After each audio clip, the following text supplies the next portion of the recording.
ഞാനിവിടെ അവതരിപ്പിക്കുന്ന കഥ ഗീതാഗോവിന്ദം. അതായത് ഗീതാഗോവിന്ദത്തിന്റെ രചനയ്ക്ക് ആസ്പദമായ ഐതിഹ്യ കഥ. ഒറീസയിലെ പുരി ജഗന്നാഥ ക്ഷേത്രം. നേരം പുനരാവായിരുന്നു.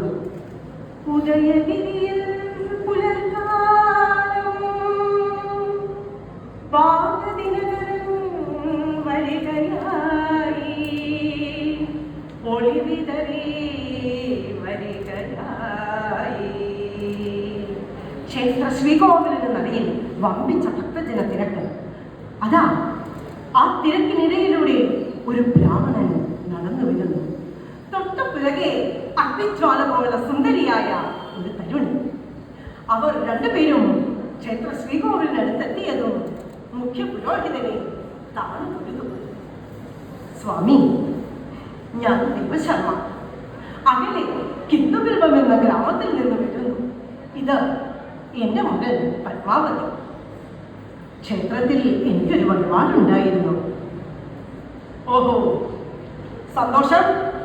എന്താണ് വഴിപാടായി നൽകാനുള്ളത്? സ്വാമി, വഴിപാടായി നൽകാനുള്ളത് എന്റെ ഈ മകൾ പത്മാവതിയെയാണ്. എന്താ, മകൾ വഴിപാടായി നൽകുന്നു? ഹേ മനുഷ്യ, താങ്കൾക്ക് എന്തോ കുഴപ്പമുണ്ട്. ക്ഷേത്രങ്ങളിൽ മനുഷ്യന് വഴിപാടായി നൽകാറില്ല, സ്വീകരിക്കാറുമില്ല. നിങ്ങൾക്ക് തിരിച്ചു പോകാം. ക്ഷമിക്കണം സ്വാമി.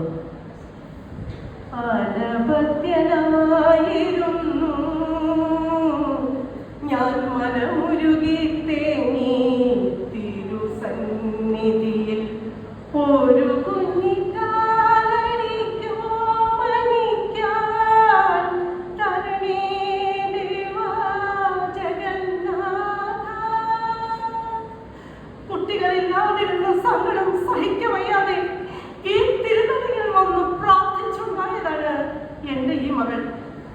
അങ്ങനെ ഒരു കുഞ്ഞുണ്ടായാൽ ആ കുഞ്ഞിനെ ഇവിടെ വഴിപാടായി നൽകാമെന്ന് ഞാൻ അമ്മയെ വരുന്നു. ഞാൻ എന്ത് ചെയ്യണം സ്വാമി? ഓഹോ, അങ്ങനെയാണോ? എനിക്ക് പെട്ടെന്നൊരു തീരുമാനമെടുക്കുക സാധ്യമല്ല. നിങ്ങൾ പോയിട്ട് നാളെ വരൂ. പിറ്റേ ദിവസം ദേവശർമ്മയും മകളും ക്ഷേത്രത്തിൽ ശ്രീകോവിലിനടുത്തെത്തിയതും മുഖ്യ പുരോഹിതൻ അവരെ കണ്ടതും എഴുന്നേറ്റു. ദേവശർമ്മ, ദേവശർമ്മ, താങ്കളും മകളും പുണ്യശാലികളാണ്, ഈശ്വരാധീനമുള്ളവരാണ്.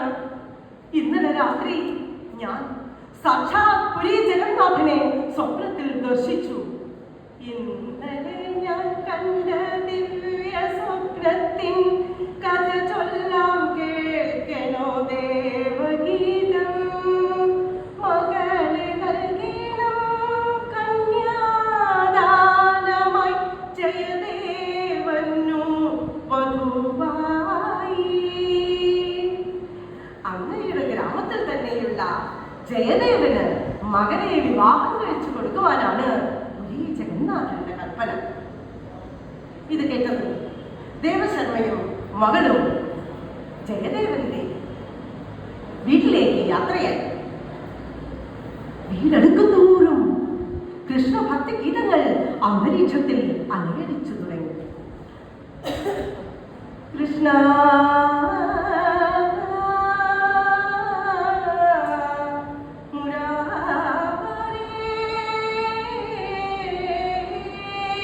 കൃഷ്ണ മുകുന്ദ മുരാരേ, ശ്രീകൃഷ്ണ മുകുന്ദ മുരാരേ. നാദബ്രഹ്മമായുണരൂ എന്നിൽ, നാദബ്രഹ്മമായുണരൂ എന്നിൽ. മുരളീരവമായാലിയോ കൃഷ്ണ കൃഷ്ണ മുകുന്ദ മുരാരേ. അവർ രണ്ടുപേരും ജയദേവന്റെ പടിയിനടുത്തെത്തി. ജയദേവൻ എഴുന്നേറ്റു. സദയം എന്റെ കുടിലിനുള്ളിലേക്ക് വന്നാലും അദ്ദേഹം സാദരം ഉപചാരപൂർവ്വം അവരെ സ്വീകരിച്ചു. എന്താണോ ആഗമനോദ്ദേശം? ദേവശർമ്മ അവിടെ നടന്ന കാര്യങ്ങളെല്ലാം ജയദേവനെ ധരിപ്പിച്ചു. എന്നിട്ട് പറഞ്ഞു, പുരി ജഗന്നാഥന്റെ അനുജ്ഞപ്രകാരം ഞാനിതാ എന്റെ മകൾ പത്മാവതിയെ അങ്ങേക്ക് വധുവായി നൽകുന്നു. സദയം സ്വീകരിച്ചാലും? ജയദേവൻ ഞെട്ടപ്പെടുത്തി എഴുന്നേറ്റു. എന്താണ് താങ്കൾ, എന്താണ് ഈ പറയുന്നത് ദേവശർമ്മ? ഞാൻ ആരാണെന്ന് താങ്കൾക്കറിയാമോ? പരമദരിദ്രനാണ് ഞാൻ. കവിയും കൃഷ്ണഭക്തനുമായ ഞാൻ ഒരു വിവാഹത്തെ പറ്റി ചിന്തിച്ചിട്ട് പോലുമില്ല. അങ്ങ് എന്താണ് ഈ പറയുന്നത്? ഇപ്പോൾ ഒരു വിവാഹത്തിന് ഞാൻ ഒരുക്കമല്ല. ദരിദ്രനായ ഒരുവന് തന്റെ മകളെ വിവാഹം കഴിച്ചു കൊടുക്കുന്നത് ക്രൂരതയല്ലേ ദേവശർമ്മ? നിങ്ങൾ രണ്ടുപേരും പോകും, എനിക്കിതിന് സാധ്യമല്ല. ദേവശർമ്മ തുടർന്നു, ജയദേവ, എല്ലാം ഞാൻ പറഞ്ഞു കഴിഞ്ഞു. പുരി ജഗന്നാഥൻ നിങ്ങളെ അനുഗ്രഹിക്കട്ടെ. ഞാനിതാ പോകുന്നു. മകളെ അച്ഛൻ യാത്രയാവുകയാണ്. അവളെ ജയദേവന്റെ വീട്ടിൽ നിർത്തിയിട്ട് ദേവശർമ്മ യാത്രയെ അച്ഛൻ കണ്ണിൽ നിന്ന് മറയുന്നത് വരെ മകൾ അച്ഛനെ തന്നെ നോക്കി നിന്നു. അനാഥമാക്കപ്പെട്ട ആ ജന്മം കണ്ണീരുമാണ്. പതിതയായി പരിത്യക്തയായി കരയുവാനായി എന്തിനീ ജന്മം ജഗന്നാഥ കൃഷ്ണ കനിവായിരിക്കൂ നീ ജീവിതമേകൂ അല്ലകിലേകൂ സായുജ്യം. കൃഷ്ണ എന്നെ ഇങ്ങനെ പരീക്ഷിക്കട്ടെ. ഏതായാലും പത്മാവതിയുടെ സങ്കടം കണ്ട് ജയദേവന്റെ മനസ്സലിഞ്ഞു. പത്മാവതി, നീ കരയരുത്, വിഷമിക്കരുത്. പെട്ടെന്ന് വിവാഹകാര്യം പറഞ്ഞപ്പോൾ എന്തോ എന്റെ മനസ്സിലുള്ളതെല്ലാം ഞാൻ എന്തൊക്കെയോ പറഞ്ഞു. എന്നോട് ക്ഷമിക്കുന്നു. താമസിയാതെ അവർ വിവാഹിതരായി. വിവാഹം കഴിഞ്ഞ് രണ്ടുപേരും ജീവന്റെ ജീവനായി മാറി. അങ്ങനെ ഇരിക്കുമ്പോഴാണ് അവരുടെ നിദ്രാവിഹീനമായ രാവുകളെ പറ്റി നമ്മൾക്ക് ശ്രദ്ധിക്കേണ്ടത്. കേൾക്കൂ, ആ നാദവും ലയവും തികഞ്ഞ അവരുടെ രാവുകളിലെ ചിരമ്പൊലിയും പാട്ടും നമുക്കും കേൾക്കാം.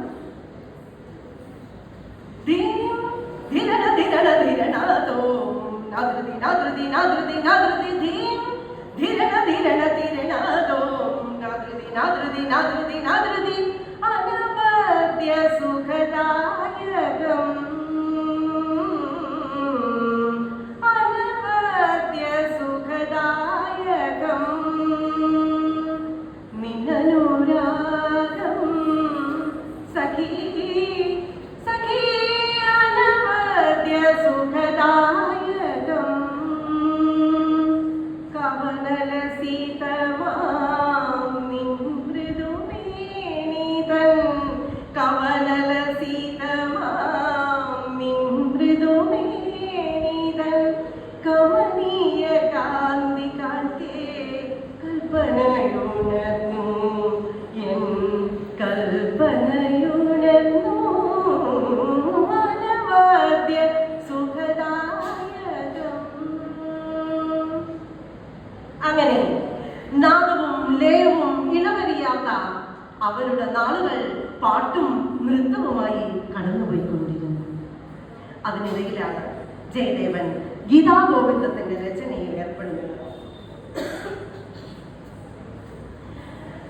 ശ്രീകൃഷ്ണനും രാധയും തമ്മിലുള്ള സമാഗമവും അവരുടെ വിരഹവേദനയും മറ്റും പ്രതിപാദിക്കുന്ന ഒരു ഗ്രന്ഥമാണ് ഗീതാഗോവിന്ദം. ഗീതാഗോവിന്ദത്തിന്റെ രചനയിൽ 10ാം സർഗത്തിൽ 9ാമത്തെ അഷ്ടപതിയിൽ 7ാമത്തെ ചരണം അദ്ദേഹം എഴുതിക്കൊണ്ടിരിക്കുന്നു. സ്മരണഖണ്ഡനം മമ ശിരസി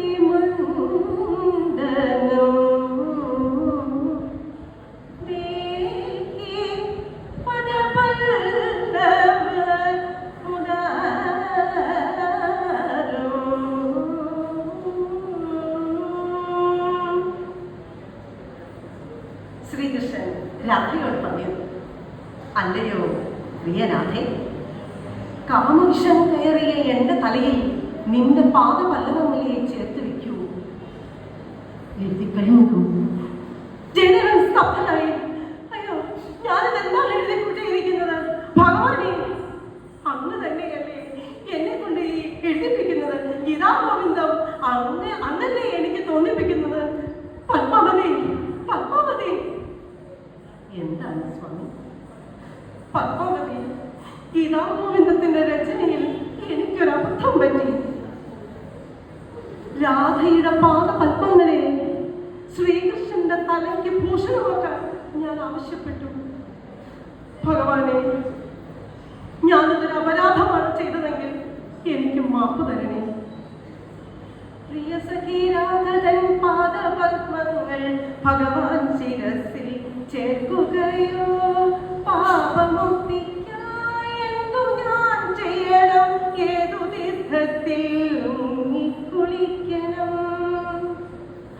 പത്മാവതി, ഇപ്പോൾ ഞാൻ എഴുതിയ ആ ഭാഗം ഗീതാ ഗോവിന്ദത്തിൽ നിന്ന് ഞാൻ വെട്ടിക്കളഞ്ഞു. വല്ലാത്ത പാരാവശ്യം. ദേഹം മുഴുവൻ എണ്ണ തേച്ച് ജയദേവൻ അടുത്തുള്ള ആറ്റിലേക്ക് കുളിക്കാനില്ല. കുളി കഴിഞ്ഞ് വന്നതും അദ്ദേഹം ഗ്രന്ഥമെടുത്ത് തുടർന്നു. ഞാൻ വെട്ടിയിരിക്കുന്ന ഭാഗങ്ങൾ ആരോ തിരിച്ചെഴുതി ചേർത്തിരിക്കുന്നു. പത്മാവതി, പത്മാവതി. എന്താണ് സ്വാമി? പത്മാവതി, ആരാണ് ഞാൻ വെട്ടിക്കളഞ്ഞ ഭാഗങ്ങൾ ഗീതാ ഗോവിന്ദത്തിൽ എഴുതി ചേർത്തിരിക്കുന്നത്? സ്വാമി, അങ്ങ് എന്താണ് ഈ പറയുന്നത്? കുളിക്കാൻ പോയ അങ്ങ് പെട്ടെന്ന് തന്നെ തിരിച്ചു വന്ന് എന്റെ കയ്യിൽ നിന്ന് ഗ്രന്ഥം മേടിച്ചത് ഓർമ്മയില്ലേ? അങ്ങനെ ഗീതാ ഗോവിന്ദത്തിൽ എന്തോ എഴുതി ചേർത്തത് നോക്കൂ. കയ്യിലെ എണ്ണപ്പാടുകൾ വരെ ഇതിൽ പറഞ്ഞിരിക്കുന്നു. അങ്ങ് അതെല്ലാം മറന്നുപോയോ? പത്മാവതി, കുളിക്കാൻ പോയ ഞാൻ തിരികെ വന്നിട്ടില്ല. ഗ്രന്ഥത്തിനൊന്നും എഴുതി ചേർത്തിട്ടുമില്ല. ഭഗവാനെ, എന്തൊരു പരീക്ഷണമാണിത്? ജയദേവൻ ധ്യാനനിരതനായി. കൃഷ്ണ,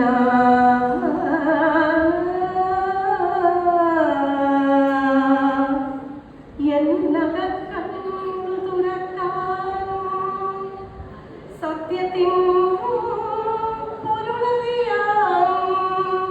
കനിയനേ ദേവാ. കൃഷ്ണ,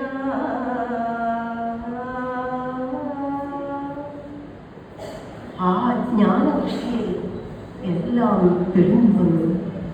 പത്മാവതി, എന്താണ് സ്വാമി?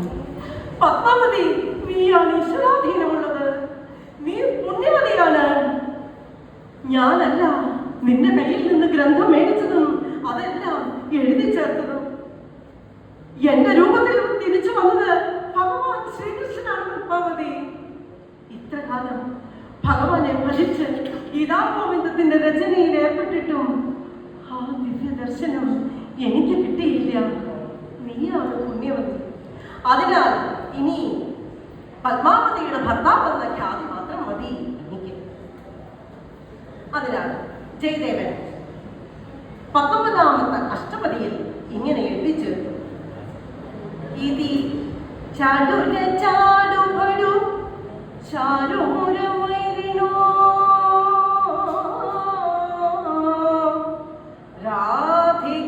രാധികാമതിവചനം ജാതം ജയതി പത്മാവതി രമണ ജയദേവ കവി ഭാരതി ഫണിതമിതി ഗീതം. ജയദേവന്റെ കൽപ്പനയിൽ ജയദേവന്റെ മനസ്സിൽ നിന്ന് ഭഗവാൻ കൃഷ്ണൻ തോന്നിപ്പിച്ച കാവ്യമാണ് ഗീതാ ഗോവിന്ദം. ജയദേവന്റെ കാവ്യദൃഷ്ണയെ ദീപ്തമാക്കുന്നതിൽ പത്മാവതിക്കും വലിയൊരു പങ്ക് തന്നെയുണ്ട്. പ്രിയമുള്ളവരെ, ഉദ്ദേശം 800 വർഷങ്ങൾക്ക് മുമ്പ് ജയദേവൻ എഴുതിയ ഈ ഗീതാഗോവിന്ദം ഇന്നും ഭാരതത്തിലുടനീളം ക്ഷേത്രങ്ങളിലെ പൂജാവേളകളിലും സംഗീത കച്ചേരികളിലും പ്രാധാന്യം അർഹിച്ചു വരുന്നു. ഉദ്ദേശം 12 സർഗങ്ങളായി എഴുതിയ ഈ ശൃംഗാര കാവ്യം ക്ഷേത്രങ്ങളിലും സംഗീത ആസ്വാദകർക്കും സായുജ്യമേകുന്നു. നന്ദി, നമസ്കാരം.